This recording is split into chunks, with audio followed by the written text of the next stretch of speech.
Bismillah, alhamdulillah, wassalatu wassalamu ala rasulillah wa ala alihi wa sahbihi wa wala. Assalamualaikum warahmatullahi wabarakatuh. Ikhwan akhwat yang dirahmati Allah subhanahu wa ta'ala.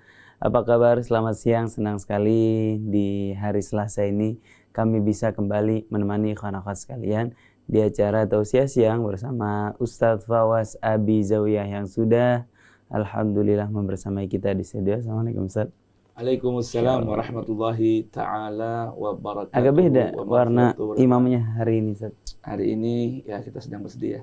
Antum itu mau nanya kan? Betul. Mau ngelayat ini, mau Iya, hari ini tahlilan. sama. Hari ini saya mau takziah juga nih. Masya Allah. Hari ini mau pergi takziah juga. Salah satu kakak saya wafat meninggal dunia. Belum lagi kan berapa banyak yang wafat dari saudara kita nih. Betul, Ustaz. Sekarang di Palestina yang sedang terjadi satu perbuatan genosid ya. Iya, Ustaz. Masya Yang Allah. dilakukan oleh Zionis Israel dan dunia bungkam 1000 bahasa. Innalillahi wa inna ilaihi Bahkan raji'un. sebagian negara Arab mengirim bantuan berupa kain kafan. Kan serem kan jadinya. Jadi kirim kain kafan sebanyak-banyak ke Palestina. Tujuannya untuk membungkus para jenazah. Tapi ini kan pengaruh para psikologis orang Palestina kan. Masa Iya. dari Arab ngirimkan kafan? Negara pet kita nggak sebutin lah ya. Tapi itu udah ma'ruf lah di dunia maya itu udah terkenal. Kenapa kok padahal mereka juga sebenarnya nggak butuh kain kafan, Ustaz. Nggak butuh kain kafan lah, butuhnya persenjataan, makanan, ya kan, dukungan, air, medis, itu benar, ya kan? Masa kirim kain kafan? Toh kan di ranah fikih, kita belajar dulu pesantren, yang namanya orang mati dalam Syahid. keadaan berjihad fisabilillah, Syahid akhirah ya, Ustaz. syahid akhirah, itu cukup dengan pakaiannya saja kan? Nah, Nggak perlu ganti kain kafan. betul. Kain kafan untuk orang yang meninggal secara normali, ya kan? Itu kalau gitu kita kirim lagi kain kafan. Balikin Kirim pulang lagi. aja. Kirim pulang. Balikin pulang. Pakai kain kafan biar dia ngebungkus hatinya yang udah mati. Mantap. Masya Allah. Barusan saya dapat voice note dari orang Palestina yang ada di Palestina. Nah. Katanya nggak usah khawatir, kami dalam keadaan tenang, kami dalam keadaan optimisme katanya. Nah. Ma'alaikum illa du'a wal ibtihaj. Ibtihad apa? Ibtihal. Ibtihal. Al-ibtihal. Oh. Kalau Minta. ibtihal dari kata bahja. Bahja artinya gembira harusnya. Ibtihad pakai dal, nggak ada. Enggak, ibtihal mungkin maksudnya. Ibtihal Berdoa minta. kepada Allah Ta'ala. Oh, Masya Allah. Dengan bersungguh-sungguh. Oh, Masya Allah. Minta sama Allah Itu gambaran Subhanahu wa Ta'ala. disebutkan kan kalau baginda Rasul dalam sebuah riwayat hadis disebutkan dalam kondisi normal beliau berdoa hanya mengangkat tangan seukuran pundak ya, segini lebih kurang. Ada riwayat terbuka tangannya, ada riwayat tertutup tangannya seperti ini. Lain dengan tujuan atau apa namanya doa yang turun rahmat Allah dari arah atas itu disambut lalu diusapkan ke anggota badan. Nah, namun dalam kondisi ibtihal ya, dalam kondisi yang sangat urgent, beliau berdoa itu dengan mengangkat tangan setinggi lebih dari kepala beliau. Sampai disebutkan hatta yura bayadu ibtaihi syarif sallallahu alaihi wasallam, sampai tampak putihnya ketiak baginda Nabi Muhammad sallallahu wasallam wa baraka alaih saat ada doa yang sangat urgent dalam kondisi darurat gitu ya. Masya Allah. Itu ibtihal namanya. Bisa nggak diputar nih? Nanti deh kita putar lagi. Set. Insyaallah ta'ala. Insyaallah ta'ala. Oh, nggak usah ngabang-ngapain. Pokoknya yang penting doain aja karena Allah pelindung kami katanya. Nah, dan di sana bisa dikatakan memang keinginan sih ya. Wafat dalam kondisi syahid itu keinginan orang-orang sana itu. Naam. Itu kalau wafat dalam kondisi normal itu biasa buat mereka. Tapi satu hal yang luar biasa ketika Allah izinkan dan anugerahkan untuk mereka wafat dalam keadaan syahid. Ya, dalam jihad fi sabilillah, berjihad di jalan Allah Subhanahu wa taala, khususnya untuk melawan para penjajah, pencaplok, penggosok tanah-tanah mereka di sana, yaitu umat Zionis dari kalangan Yahudinya atau Zionis dari bangsa Israelnya. Begitu. Masya Allah, emang mudah-mudahan Allah Subhanahu wa Ta'ala tolong mereka, Allah Subhanahu wa Ta'ala turunkan bantuannya kepada mereka. Nah. Masya Allah, insya Allah. Ustaz, hari ini kita akan melanjutkan pembahasan apa, Ustaz? Setelah selalu seingat saya belum rampung ya pembahasan atau diskusi kita dalam tadabbur Quran, memahami perintah Allah dalam Al-Quran surah Ali Imran ayat 31, fattabi'uni, berittiba'lah kepadaku. Setiap orang beriman, Allah perintahkan Rasulnya untuk menyampaikan pesan ilahi.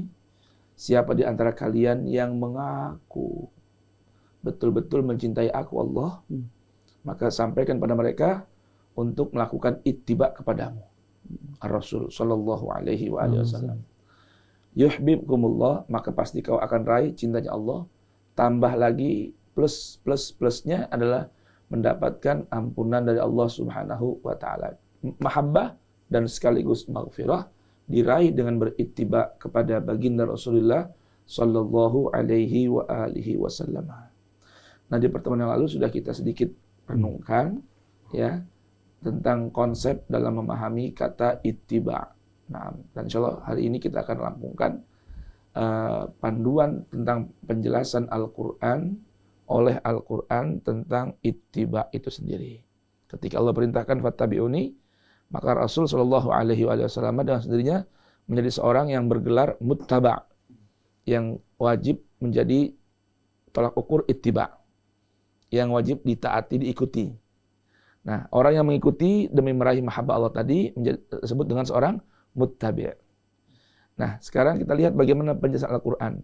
Ketika Rasul menjadi sebuah parameter, ya, seseorang berittiba kepada Rasul menjadi sebuah parameter untuk Allah Subhanahu wa taala berikan mahabbahnya dan maghfirahnya kepada seorang pada hamba-hambanya yang mengaku beriman kepadanya. Nah, kira-kira apa metodenya, apa rahasianya seorang Sayyidina Muhammad Rasulullah sallallahu alaihi wasallam menjadi parameter untuk meraih mahabbatullah dan maghfirahnya, dan beliau menjadi seorang muttaba. Maka lebih kurang ringkasannya, tidaklah beliau menjadi seorang muttaba karena beliau sudah lulus melaksanakan ittiba alias menjadi seorang muttabi'. Maka ketika beliau lulus menjadi seorang muttabi', mendapatkan label seorang muttaba', maka kita yang ingin meraih mahabbat dan maghfirah Allah Subhanahu wa taala diperintahkan untuk berittiba kepada Rasul alias kita menjadi seorang muttabi'. Lalu Rasul bisa meraih gelar seorang muttaba', apa rahasianya sehingga beliau layak menjadi seorang muttaba'? Kita akan simak panduan-panduan ayat suci Al-Qur'an dan penjelasan Al-Quran tentang gambaran tersebut, insyaallah ta'ala. Masya Allah, jazakumullah khairan jaza. Insyaallah ya kawan-kawan, kita akan membahas lebih dalam. Siapkan perhatian, siapkan telinga Anda, siapkan mental Anda, insyaallah. Hari ini kita akan sama-sama memahami dan insyaallah kita juga menjalani bagaimana cara berittiba atau mengikuti baginda Nabi Muhammad sallallahu alaihi wasallam, sehingga dengan itu nantinya kita mendapatkan cintanya Allah Subhanahu wa taala. Namun sebelum itu alangkah baiknya ikhwan akhwat kita buka dulu dengan membaca Ummul Quran surat Al-Fatihah. Tafadhal Ustaz. Marhaba. Jazakumullah khairan jaza Sayyid Isa bin Ahmad Al-Kaf. Pemirsa Rasil TV dan pendengar Radio Silaturahim AM 729 di mana saja berada. Begitupun radio-radio dakwah yang bersinergi dengan Radio Silaturahim, mulai yang ada di ujung Sumatera yaitu Aceh, turun kemudian ke Pekanbaru dan Batam, singgah di Singapura dan Johor, turun kembali ke Rasal Palembang, lalu masuk ke Pulau Jawa dari mulai Jawa Barat, Tengah dan Timur, kemudian sampai ke arah Banyuwangi, Banyu-Biru hingga Bali, lalu melesat melewati lautan ya di Kepulauan Kalimantan dengan Radio Pontianaknya ya, radio apa tadi, Al-Madinah ya di Pontianaknya, kemudian juga ada radio Khairat di Palu Sulawesi yang sudah bersinergi dengan Radio Silaturahim, juga hingga ke Papua. Naam, mudah-mudahan ataupun ikhwan dan akhwat yang menyimak melalui Radio Garden ya di penjuru negeri dunia ya, di 8 mata angin. Kita mulai kajian tausiah siang hari ini dengan renungan Quran seputar tema memahami fattabi'uni. Kita mulai dengan membaca Ummul Quran, Suratul Fatihah, bermohon kepada Allah Subhanahu wa taala Yang pertama, mudah-mudahan Allah berkenan jadikan kita min ahlil Fatihah bersama alladzina an'amallahu alaihim minan nabiyyin was-siddiqin wasyuhada'i was-salihin. Termasuk dari orang-orang yang disebutkan terijabah dengan doa ihdinas siratal mustaqim, menjadi orang-orang yang muhtadin, ghairal dhalin wala mudillin. Dan mudah-mudahan Allah Subhanahu wa taala jadikan kita, istri, anak-anak, suami, orang tua, kakak, adik, ponakan, cucu, paman, bibi, guru, murid, bahkan para pecinta dan sahabat kita, dan juga orang-orang yang tidak senang kepada kita dari kalangan umat Islam, boleh jadi, maka kita bermohon pada Allah Subhanahu wa taala, mudah-mudahan kita semua Allah berkenan jadikan min ahlil Quran zahiran wa batinan. Dan tak lupa kita doakan para guru-guru kita yang masih hidup, mudah-mudahan Allah Subhanahu wa taala anugerahkan tulul umur fi husnil amal, fi sihatin wa afiyah. Khususnya founder Radio Silaturahim, Ustadzuna Al-Muhabib Al-Murabbi Husain bin Hamid Al-Attas, Al-Ustadz Hamzah bin Attas Al-Attas. Kemudian Sayyidul Walid Buya Kiai Haji Ghazali Musannif, Abina Kiai Haji Muhammad Ihya Ulumuddin. Tak lupa Habiban Al-Walid Abdurrahman bin Syekh Al-Attas, Umar bin Ahmad Al-Attas, ataupun para habaib kita yang berada nun jauh di negeri seberang, baik ada di Malaysia, di Timur Tengah, seperti Gurunda Al-Habib Umar bin Muhammad bin Salim bin Hafidh Tarim Hadramaut, Al-Habib Abu Bakar bin Muhammad Bil-Faqih Ribat Tarim Hadramaut, kemudian Al-Habib Zain bin Ibrahim bin Sumaid yang ada di kota Madinah, kemudian tak lupa Al-Habibana Ahmad bin Muhammad Al-Maliki wa ikhwani yang berada di Rusaifah, Makkah Al-Mukarramah, Al-Habib Asim dan Alwi wa ikhwanihima yang berada di Sari Sitin, Makkah Al-Mukarramah. Tak lupa juga untuk gurunda kita Sayyid Adnan Ibrahim Al-Hasani yang ada di Austria, kemudian juga Syekh Fadil Sarih As-Samirai yang ada di Iraq. Tak lupa juga Sayyid Kamal Bagir Al-Haidari yang juga ada di Iraq, dan juga Syekh atau Sayyid Ali Mansur Al-Kayali yang berada di Suriah dan juga Emirat. Di mana saja berada guru-guru kita semua, di Mauritania, di Maroko, di Mesir. Syekh Muhammad Said Mamduh, mudah-mudahan Allah Subhanahu wa taala anugerahkan sehat afiat, tulul umur fi husnil amal. Juga untuk ulama-ulama Nusantara kita tidak terlupa tentunya, para habaib, para ajengan, para kiai. Mudah-mudahan Allah anugerahkan sehat afiat semua, panjang umur, kekuatan dalam perjuangan li'la'i kalimatillah ala hadhihi niyat wa kullu niyatin salihah wa ila hadratin Nabil Mustafa Muhammadin sallallahu alaihi wa alihi wa sallama. Al-Fatihah. A'udzu billahi minasy syaithanir rajim. Bismillahirrahmanirrahim. Alhamdulillahi rabbil alamin. Arrahmanir rahim. Maliki yaumiddin. Iyyaka na'budu wa iyyaka nasta'in. Ihdinas siratal mustaqim. Siratal ladzina an'amta 'alaihim ghairil maghdubi 'alaihim waladdallin. Rabbi ighfirli wa liwalidayya wa lil mu'minina amin. Ya karim. Allahumma arhamna bil Quran. Ya Rabb. Insyaallah dari bacaan surat Al-Fatihah tadi, yang mana Al-Fatihah nama maknanya adalah pembuka. Allah bukakan semua pintu-pintu yang perlu dibuka, pintu hidayah, pintu rezeki, pintu rahmatnya Allah Subhanahu wa taala kepada kita semua. Dalam kesempatan kajian kita pada siang kali ini, mari sama-sama kita mendengarkan penjabaran dari Ustaz Fawaz Abizawiyah mengenai pemahaman tentang ittiba. Tafadhol Ustaz. Masya Allah, tabarakallah, jazakallah hasanal jazaa habibana.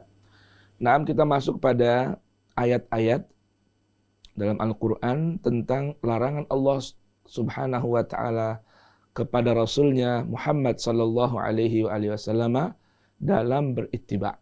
Nah, ya. Kalau perintahnya banyak, ketika Allah berfirman kepada Rasulnya, ittabi', berittibalah engkau. Jadi berittibalah engkau kepada apa? Ma yuha ilaik, ma uhiya ilaik. Ya.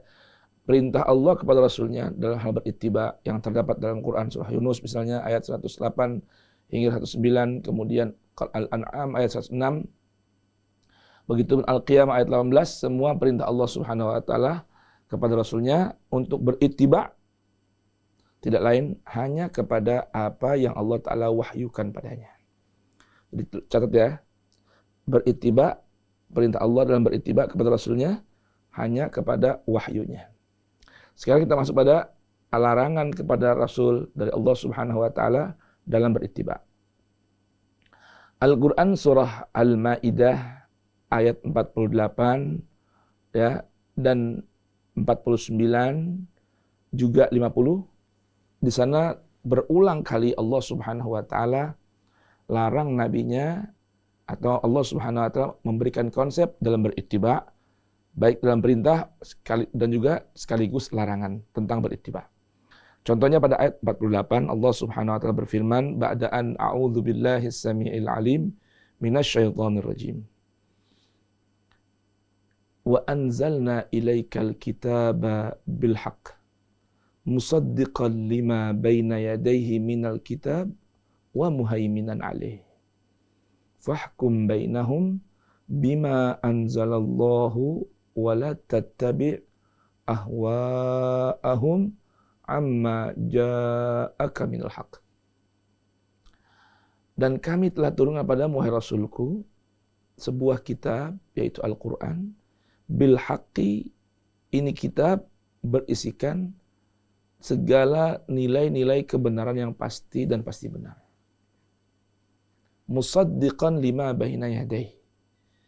Sebagai Al-Quran ini, di antara perannya adalah sebagai legislator yang melegalisir lima baina yadayhi, tentang kebenaran apa yang ada di hadapannya. Minal kitab, dari kitab-kitab Allah maupun kitab-kitab karya-karya manusia. Jadi peran Al-Quran ini sebagai musaddiq. Kalau kita ingin melamar kerja, biasanya kan boleh membawa fotokopi ijazah. Ya, dengan catatan fotokopi ijazah yang sudah mendapatkan legalisir, ya kan? Legalisir dari sekolah yang menerbitkan atau mengeluarkan ijazah tersebut. Nah, Al-Quran itu perannya seperti itu. Kita perannya musaddiqan. Sekarang di hadapan Al-Quran, di saat Al-Quran turun, tentunya sudah ada kitab yang sudah turun sebelum Al-Quran, yaitu kitab yang bernama Injil dan pun kitab yang bernama Taurat. Sekalipun dua kitab tersebut terbukti ketika di masa Rasulullah Shallallahu Alaihi Wasallam hidup, dua kitab tersebut sudah terjadi distorsi. Namun tidak keseluruhan tentunya. Masih ada ayat-ayat yang masih terjaga. Nah, maka Al-Quran datang. Dan sebelum Al-Quran datang, sudah ada informasi yang mengatasnamakan Tuhan dalam sebuah kitab yang disebut Injil, walaupun saat itu sudah menjadi Bible. Taurat yang sudah menjadi Talmud, tapi masih disebut dengan Taurat dan Injil demi melegalkan ya penisbatan ajaran tersebut kepada Tuhan. Nah, ketika umat manusia ingin mengetahui kebenaran kitab tersebut, maka Al-Quran datang berperan sebagai musaddiq yang melegalisir isi dan informasi yang terdapat dalam dua kitab tersebut yang disebutkan kepada para nabi dan rasul yang diklaim sebagai kitab yang datang juga dari Allah Subhanahu wa taala. Nah, bagaimana melegalisirnya? Ketika hal tersebut disebutkan ulang dalam Al-Quran, jadi apa yang diinformasikan dalam Injil dan Taurat disebutkan ulang dalam Al-Quran, maka berarti informasi tersebut sudah mendapatkan legalisir dari Al-Quran. Maka ketika orang tanya, sampai saat ini pun, bila ada orang bertanya, kita wajib mengimani Taurat dan Injil. Naam, wajib mengimaninya. Namun pertanyaannya, apakah masih ada Injil yang asli dan Taurat yang asli? Apa jawabannya? Ada. Di mana? Dalam Al-Quran. Ketika di ayat Al-Quran menceritakan tentang kisah-kisah Nabi Musa, ajaran di bawah Nabi Musa, ya, begitupun tentang Taurat, tentang Injil yang dibawa oleh Nabi Isa, maka berarti informasi tentang apa yang dibawa oleh Nabi Musa dan Isa dalam Taurat dan Injil ketika disebutkan ulang kembali dalam Al-Quran, maka itu merupakan kebenaran yang datang dari Allah yang dibawa oleh Nabi Musa dalam Tauratnya dan Injil oleh Isanya. Nah, kemudian kata Allah Subhanahu wa taala, selain Al-Quran berperan musaddiqan lima baina yadayhi minal kitab. Nah sekarang kalau kita lihat ini sekarang, selain Al-Quran, sekarang ada banyak kitab berserakan di permukaan hidup bumi kita ini, di tengah kehidupan manusia. Ada yang mengatasnamakan agama, pemikiran, psikologi, dan lain sebagainya. Hukum, ya, tata negara, tata hidup, dan lain sebagainya. Lalu, apakah buku-buku itu memiliki nilai kebenaran? Maka jawabannya apa? Bawalah buku-buku tersebut, karya para tulis manusia itu, bawa ke hadapan Al-Quran. Jika isinya sesuai dengan Al-Quran, maka buku tersebut boleh menjadi sebuah modul atau panduan hidup berkehidupan manusia. Jika dapat legalisir dari Al-Quran. Kitab tafsir Quran bukan Al-Quran. Kitab riwayat hadis, ya, riwayat hadis yang disebutkan kepada Nabi bukan ucapan Nabi, ya, seperti 100% seperti Nabi ucapan masa hidup. Maka kebenarannya harus dibuktikan di hadapan Al-Quran. Kitab pemikiran ini, ideologi itu, teologi ini, semua bawa ke hadapan Al-Quran. Bila sesuai isi dan kandungannya dengan Al-Quran, maka berarti kitab tersebut telah mendapatkan tasdik dari Al-Quran. Itu maksud dari musaddiqan lima baina yadayhi minal kitab wa muhaiminan alaih. Dan Al-Quran punya peran sebagai muhaimin. Apa itu muhaimin? Yang meng-screen. Ya, kalau kita sekarang mau datang ke tempat falas, tukar uang, biasanya tuh uang kita dibawa dulu ke sebuah mesin.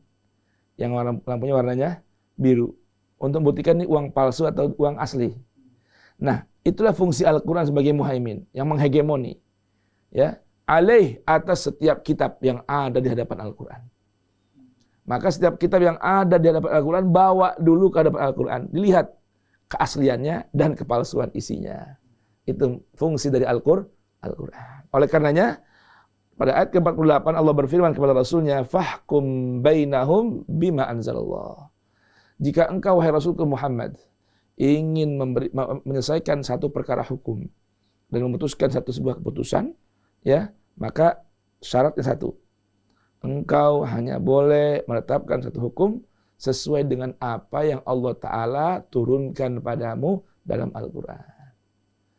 Kan dalam Al-Quran surah An-Nisa, kalau tidak salah ayat 58, Allah berfirman,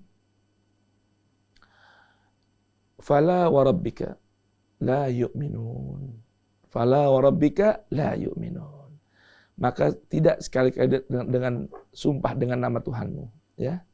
La yu'minuna, mereka tidaklah beriman kepada Allah. Sehingga apa? Hatta yuhakkimuka fima syajara bainahum. Sehingga mereka mengangkat engkau menjadi hakim di antara mereka yang sedang berselisih. Engkaulah yang diangkat sebagai penetap pemutus perkara. Ya. Thumma la yajidu fi anfusihim harajan mimma qadaita. Kemudian akhirnya mereka masing-masing kelompok tidak lagi mendapatkan rasa keberatan dalam hati mereka terhadap putusan yang telah engkau putuskan. Wa yusallimu taslima, dan mereka berpasrah sepasrah-pasrahnya terhadap keputusanmu. Lalu Allah Subhanahu wa taala mengarahkan Rasulnya. Rasulullah ketika diminta untuk menyelesaikan perkara yang sedang terjadi di antara dua kelompok orang, ya, atau suku, Allah pesankan Nabi, satu, fahkum bainahum bima anzalallah. Maka tetapkan hukum, ya, di antara mereka dengan sesuatu yang Allah turunkan padamu, yaitu Al-Quran. Yang kedua, Allah melarangnya. Wala tattabi' ahwa'ahum amma ja'aka minal haq. Allah melarang di sini, jangan kau berittiba. Jangan kau ittiba, jangan kau ikuti ahwa'ahum, segala keinginan mereka, hasrat mereka, hawa nafsu mereka. Amma ja'aka minal haq, dari sesuatu yang menjauhkan dirimu dari nilai-nilai kebenaran yang sudah Allah tetapkan dalam Al-Quran. Nah, dalam ayat 48 ini ada pesan. Yang pertama isinya perintah, yang kedua disambung dengan larangan. Maka pesan dari ayat ini apa sih? Telah menjadi kaidah dalam ulumul Quran, setiap ayat yang berisikan dua perkara, perintah dan larangan, Maka ketika seseorang tidak mengindahkan perintah Allah, dia akan terjerumus, terjerembab masuk dalam larangan Allah Ta'ala. Perintahnya, fahkum bainahum bima anzalallah. Tetapkan hukuman, putuskan perkara dengan Al-Quran. Larangannya, jangan berittiba dengan keinginan mereka yang menjauhkan dirimu dari nilai kebenaran yang terdapat dalam Al-Quran. Maka sekiranya, hasya wa kalla, tak mungkin itu berlaku pada baginda Rasul. Sekiranya Rasul tidak mau menindahkan perintah Al-Quran, perintah Allah untuk menetapkan perkara dengan panduan Al-Quran, maka otomatis Rasul akan terjebak dalam sebuah larangan. Apa larangan itu? Akan mengikuti segala keinginan hawa nafsu mereka yang memalingkan Rasul dari nilai-nilai kebenaran Al-Quran. Dan itu mustahil berlaku kepada baginda Rasul. Ayat ini arahnya kepada kita sekarang. Maka setiap orang yang diminta untuk menetapkan satu putusan atau perkara, maka ketika ingin mendapatkan kebahagiaan dunia akhirat, tetapkan satu putusan itu yang sesuai dengan ma anzalallah, dengan apa yang terdapat dalam Quran yang Allah turunkan kepada kita. Dan jangan mengikuti keinginan orang banyak yang menjauhkan kita dari nilai-nilai kebenaran Al-Quran. Atau dalam kata lain, boleh kita mengikuti keinginan orang dengan catatan satu, tidak berseberangan dengan nilai-nilai kebenaran yang terdapat dalam Al-Quran.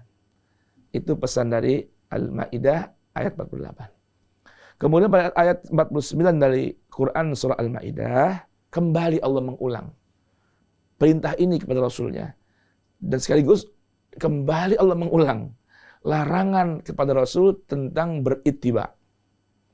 Apa kata Allah? Wa anihkum bainahum bima anzalallahu wa la tattabi' ahwa'ahum. Namun di ayat ini Allah berikan sebuah tambahan, sebuah warning. Wahdzarhum an yaftinuka an ba'di ma anzalallahu ilaik. Kalau tadi mereka melihat Rasul tidak mau mengikuti keinginan mereka, yang mana keinginan itu menjauhi diri Rasul dari nilai-nilai kebenaran Al-Quran, Allah kembali mengingatkan ulang, hati-hati kepada mereka. Mereka akan memfitnahmu, akan mengujimu. Dan apa? Okelah Muhammad Rasulullah, kalau kau tidak mau mengikuti keinginan kami secara keseluruhan, sebagian aja deh. Enggak selalu dong ikutin Quran, sebagian boleh tawar-tawar lah dikit. Kalau ayat lain tuh Quran surah Yunus, ya, i'ti bi Qur'anin ghairi hadza au badil. Datangkan untuk kami Quran selain yang ini, atau gantilah, jangan yang itu semua. Jadi kalau nggak semua atau gini, Muhammad bagi dua deh, ya nggak? Nah, saat ini ikut mohon kita, nanti sore ikutlah mohon ente yang ente dapat dari Tuhan ente. Revisi lagi lah, ya nggak? Nego-nego dikit lah, ya nggak? Nah, kan sama ramai tuh, revisi undang-undang ya, undang-undang usia. Demi apa? Demi suksesi keinginan, ya kan? Kekuasaannya. Nah ini sama, ini berlaku kepada Rasulullah di hadapan orang-orang kafir saat itu. Terlebih lagi ketika ayat ini turun di kota Madinah, di sana selain ada orang-orang musyrik, juga ada golongan ahli kitab dari kalangan Yahudi dan Nasrani, ya kan? Yang ya memang karakter mereka itu begitu, suka mengkondisikan ajaran Tuhan diganti dengan bermacam riwayat. Kan bahasa lainnya nih, kitab Talmud itu ibaratnya hadis sahih mereka atau tafsir mereka terhadap Taurat, namanya Talmud. Begitupun Bible merupakan kumpulan riwayat atau hadis yang mereka nisbatkan kepada Isa tentang ketuhanan. Maka kalau kita lihat buku-buku riwayat hadis juga di antara yang ada di tengah-tengah kehidupan umat Islam, yang ada di khazanah umat Islam ini, banyak riwayat-riwayat hadis yang mirip isinya dengan Bible, Injil, ataupun Talmudnya Taurat. Banyak mirip. Apalagi kalau kita lihat tentang masalah ketuhanan, ya, hadis-hadis tentang sifat, ya, tentang sifat Tuhan, banyak yang serupa dengan apa yang terdapat dalam Injil, tanda kutip, Bible, dan Taurat atau tanda kutip Talmud. Itu. Makanya buku-buku hadis sekalipun disebutkan kepada Nabi, baik di kalangan Ahlus Sunnah, di kalangan Kutubus Sittah, Kutubus Sihah, Masanid, ya, dan sebagainya, ataupun dalam kutub-kutub akhbarin dari kalangan mazhab-mazhab yang mengaku pengikut Ahlul Bait, itu bukan sebuah nilai kebenaran jika tidak sesuai dengan nas ayat Al-Qur'an. Cuma sekarang orang memaksakan diri sehingga muncul sebuah konsep bahwa Al-Qur'an mesti dijelaskan maksudnya sesuai dengan riwayat. Jadi riwayat yang menghakimi Al-Qur'an. Bukan selain Al-Qur'an menjadi mahkum bagi di hadapan Al-Qur'an. Seharusnya kan Al-Qur'an yang jadi hakim, segala kitab yang ada di hadapan kita selain Al-Qur'an menjadi mahkum alaih, dihukumi. Sekarang tidak, mereka menjadikan buku-buku hadis sebagai hakim bagi Al-Qur'an. Buku-buku fikih hakim bagi Al-Qur'an.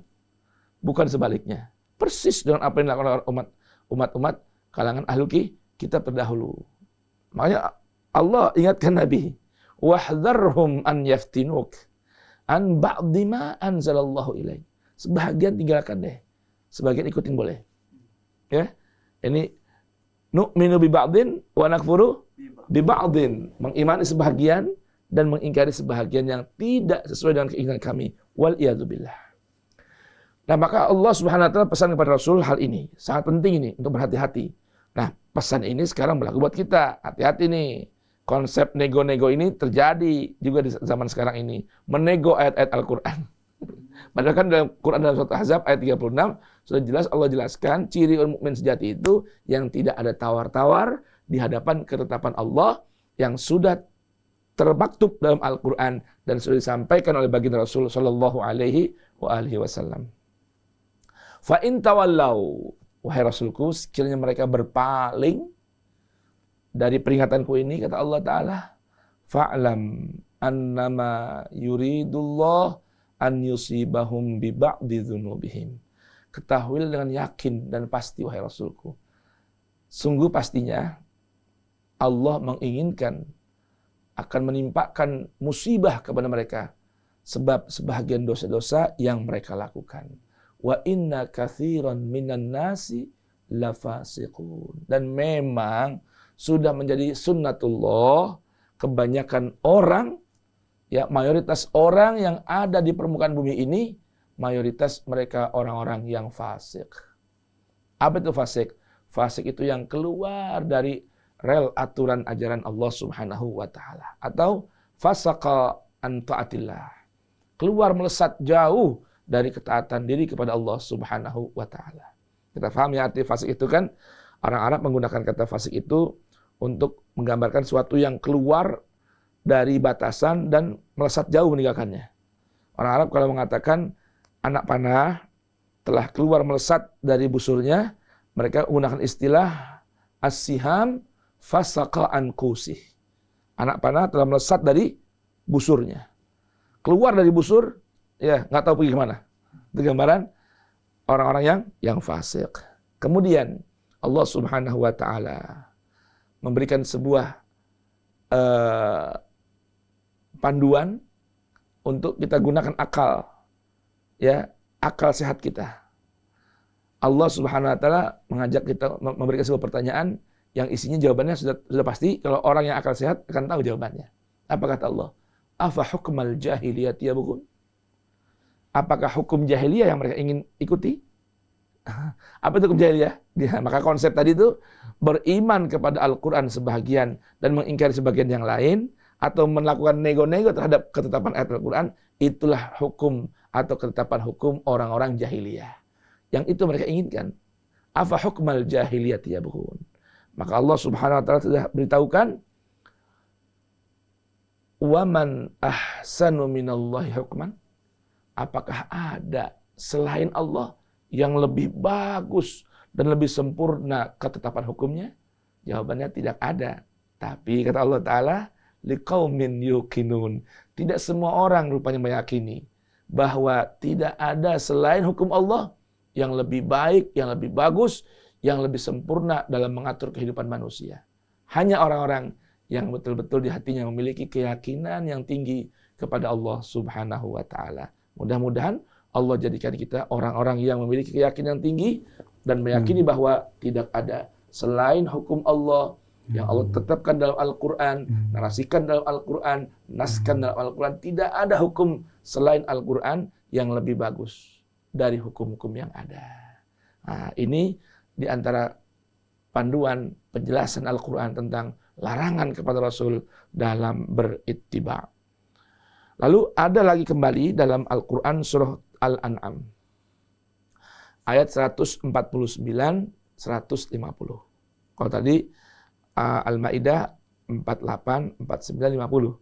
Kalau Al-An'am 149 hingga 150. Allah Jalla Jalaluhu berfirman, Qul falillahil hujjatul balighah. Qul falillahil hujjatul balighah. Falau sya'a lahadakum ajma'in. Qul halumma syuhada'akum min dunillah. Qul falumma syuhada'akumul ladzina yashhaduna annallaha harrama hadha. Fa in syahidu fala tashhad ma'ahum. ولا تتبع أهواء الذين كذبوا بآياتنا والذين لا يؤمنون بالآخرة وهم بربهم يعدلون. Quran surah Al-An'am ayat 149 150. Apa maksudnya? Selepas jeda iklan atau yang lewat berikut ini. Masya Allah, nggak kerasa udah 30-40 menit berjalan, Masya Allah. Terima kasih banyak Ustadz Fawaz atas penjelasannya. Ya kawan-kawan jangan kemana-mana karena penjelasannya belum selesai. Kami akan kembali sesaat lagi.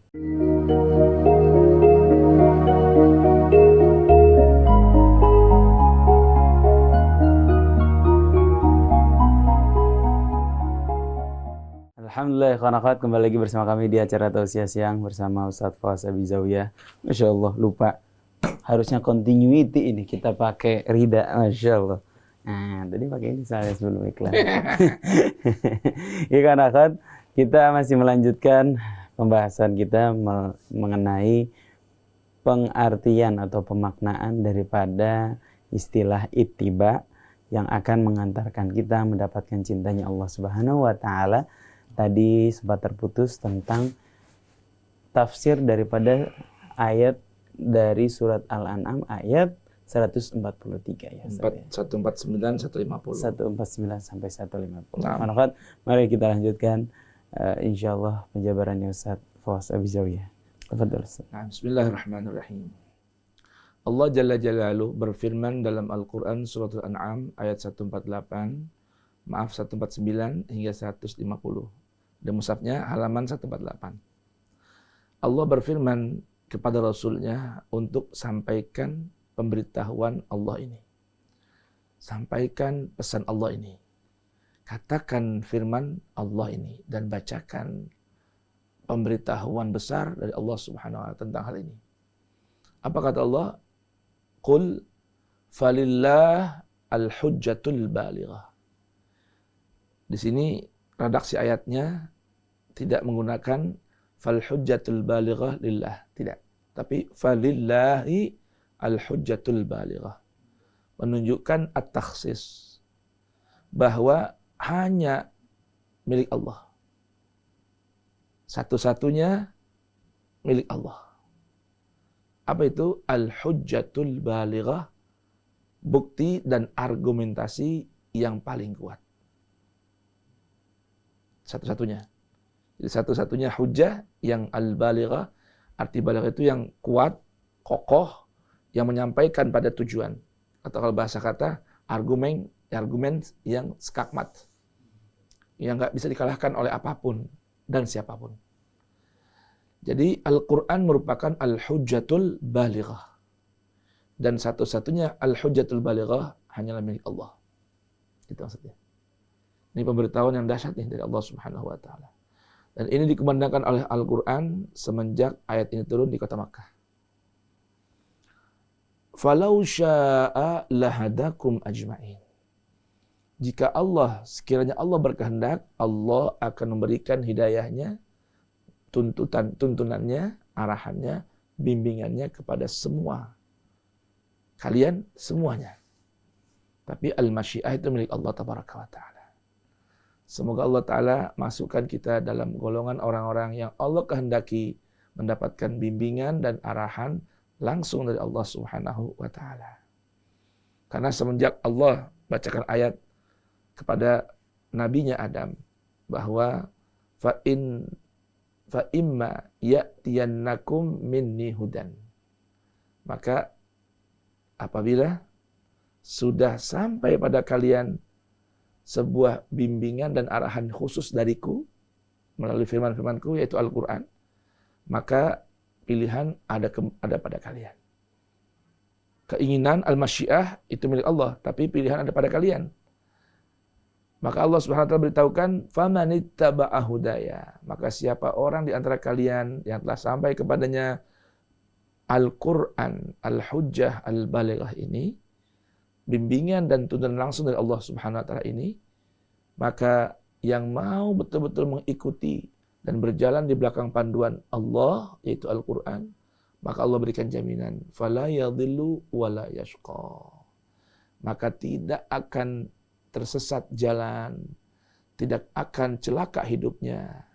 Namun sebaliknya, wa man a'rada an dzikri, dan siapa yang berpaling lalu meninggalkan peringatan dariku, meninggalkan bimbingan dariku ini, fa inna lahu ma'isyatan dhanka, maka sungguh jatah bagi dia, bahagian untuknya hanya satu. Apa itu? Ma'isyatan dhanka.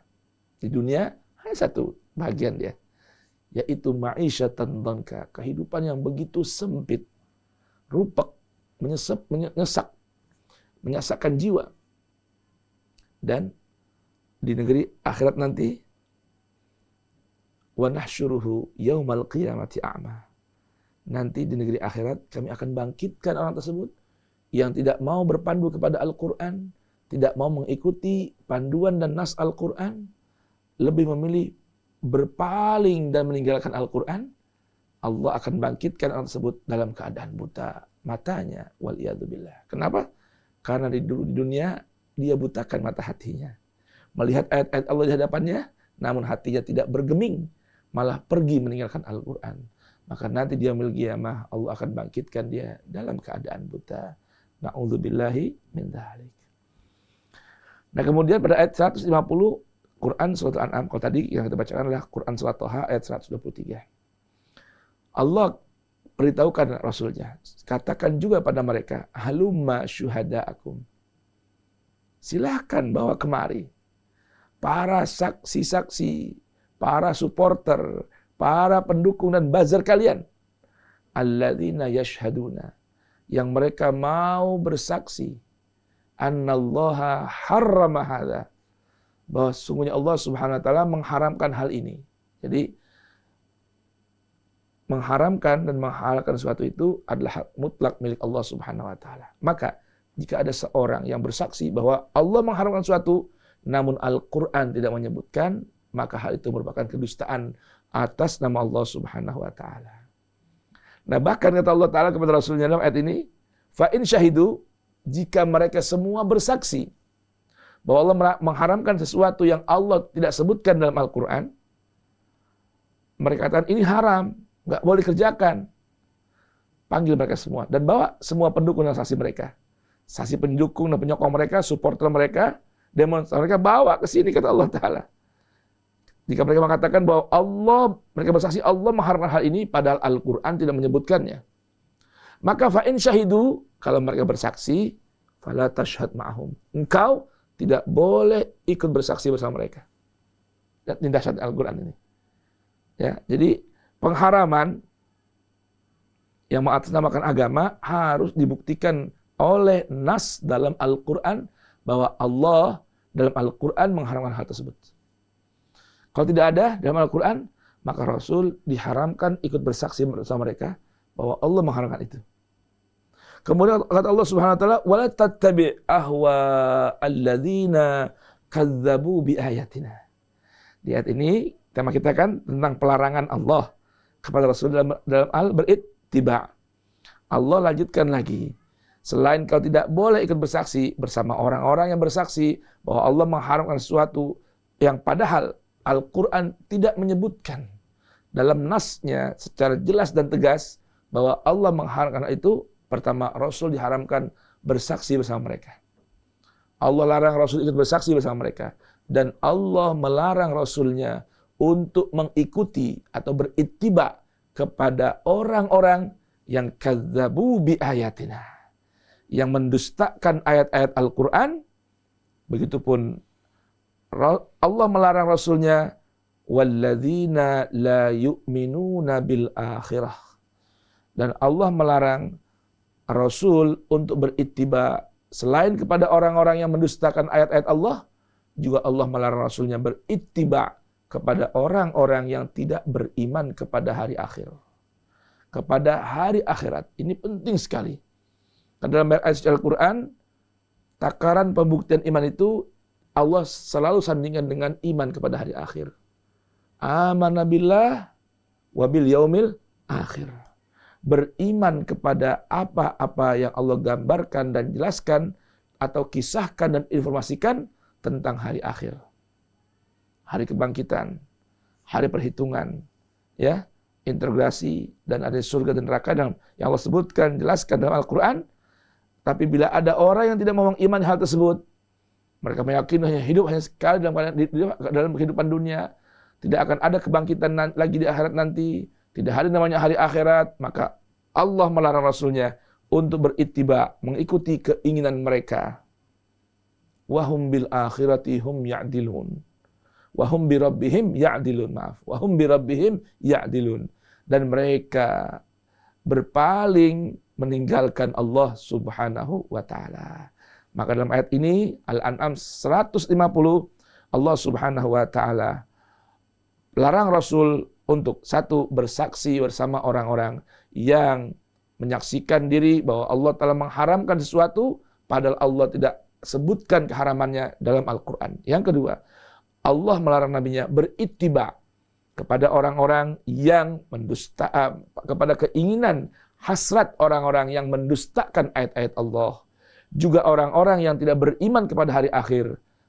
Begitu juga orang-orang yang tersebut itu adalah orang-orang yang berpaling udul dari Tuhannya Allah Subhanahu wa taala. Nah, ini ayat tentang larangan Allah kepada Rasulnya dalam masalah berittiba. Kemudian dalam Quran surah Al-Baqarah ayat 145 Allah Subhanahu wa taala memberikan ancaman, ya, dalam hal ittiba, berancaman kepada Rasulnya dalam hal berittiba. Allah Subhanahu wa taala berfirman, "Wala in ataital ladzina utul kitaba bikulli ayatin ma tabi'u qiblatak wa ma anta bitabi'in qiblatahum wa ma ba'duhum bitabi'in qiblata ba'din wala in ittaba'ta ahwa'ahum min ba'di ma ja'aka minal ilm innaka idzal laminaz zalimin." Masya Allah. Allah katakan pada Rasulnya sebuah ancaman. Wahai Rasul, sekiranya kau datangkan ayat-ayat Allah kepada para ahli kitab, mereka tidak ada yang mau mengikuti kiblatmu. Dan begitupun engkau mustahil untuk mau mengikuti kiblat mereka. Dan memang sebahagian orang tidak akan mau berkiblat atau mengikuti kiblat orang lain. Nah, maka kata Allah Subhanahu wa taala, sekiranya engkau berani-berani mengikuti ahwa'ahum, keinginan para ahli kitab, yang sudah jelas-jelas mereka tidak mau mengikuti Al-Quran, tidak mau berkiblat dengan kiblat yang Allah arahkan padamu, Maka setelah Al-Quran datang padamu, sekiranya engkau masih mau mengikuti keinginan mereka, idzan, maka dipastikan innaka idzan laminadh zalimin. Dipastikan engkau akan bersama orang-orang yang zalim. Nah, ini sebuah ancaman dari Allah Subhanahu wa taala. Jika ada nabinya berittiba kepada ahlul kitab setelah datang di hadapannya Al-Qur'an, dipastikan beliau wal iyadzubillah hasya wa kalla akan termasuk dan masuk dalam golongan orang-orang yang zalim. Maka ini pesan buat kita. Berittibalah kepada Al-Qur'an. Jangan berittiba kepada ahlul kitab. Jangan berittiba kepada ideologi mereka. Jangan berittiba kepada kebiasaan mereka. Ikuti saja Al-Quran. Kenapa? Jika kita berittiba kepada selain Al-Quran, setelah Al-Quran sampai kepada kita, dipastikan kita akan termasuk dalam golongan orang-orang yang zalim. Masya Allah. Nah, ini gambaran larangan Allah Subhanahu wa taala kepada Rasulnya Sayyidina Muhammad sallallahu alaihi wasallam tentang berittiba. Insyaallah di pertemuan berikutnya kita akan renungkan ayat-ayat suci Al-Quran tentang ikrarnya Rasul dalam hal berittiba dan perintah Allah Ta'ala kepada orang beriman dalam berittiba, yang mana nanti natijah atau buah dari renungan Al-Quran tentang memahami konsep fattabi'uni ini akan bermuara pada satu perkara. Berittibalah kepada Rasul sebagaimana yang Allah perintahkan kepada Rasul dalam berittiba, yaitu berittiba kepada ajaran Al-Quran saja. Insyaallah ta'ala. Masya Allah. Masya Allah. Ikhwan akhwat yang dirahmati Allah Subhanahu wa taala, alhamdulillah kita mendapatkan ilmu banyak sekali pada siang hari ini dari Ustaz Fawaz Abizawiyah mengenai pemahaman yang lebih dalam lagi tentang ittiba. Tentu ittiba ini adalah amalan yang agung. Karena amalan yang agung, maka perlu persiapan yang besar pula supaya mendapatkan sesuatu yang agung, yaitu kecintaannya Allah Subhanahu wa taala. Ikhwan akhwat yang dirahmati Allah Subhanahu wa taala, barangkali penjelasan Ustaz tadi adalah akhir dari perjumpaan kita pada kesempatan siang hari ini. Saya Isa Al-Kaf, Ustaz Fawaz, jazakumullah khair sekali lagi Ustaz. Masya Allah. Beserta seluruh kru yang bertugas, mohon undur diri, mari sama-sama kita tutup dengan baca doa kafaratul majlis. Subhanakallahumma wa bihamdika asyhadu an la ilaha illa anta astaghfiruka wa atubu ilaik. Assalamualaikum warahmatullahi wabarakatuh. Waalaikumsalam warahmatullahi wabarakatuh.